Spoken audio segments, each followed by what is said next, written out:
খেয়াল করে শুনেন, আপনাদের ড্রেস কেমন হবে? নাম্বার ওয়ান, আপনার পুরো দেহটা ঢাকা থাকতে হবে। যে ড্রেস পরবেন, you should cover your whole body. শুধু হাতের এই দুই কবজি আর চেহারা খোলা রাখতে পারবেন, তবে চেহারা ঢেকে রাখা উত্তম। একজন মহিলা বোরকা পড়ছে কিন্তু চেহারা খোলা, তার হেজাব হয় নাই, পর্দা হয় নাই, এটা বলা যাবে? কিন্তু উত্তম হচ্ছে চেহারা ঢেকে রাখা, কারণ চেহারা সৌন্দর্যের রাজধানী। Face is the capital of beauty, ঠিক কিনা? চেহারা দেখলাম তো সব বোঝা গেল, ঠিক কিনা? কেমন মাধুর্যতা আছে, দেখতে কেমন সুন্দরী কিনা সব বোঝা যায়। এজন্য চেহারাটাও ঢেকে রাখবেন, চোখটা খোলা রাখবেন।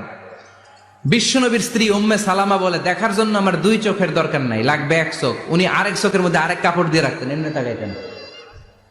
সাহাবারা বলতেন, উনারে দেখলে আমরা দিতাম দৌড়, ভয় লাগতো।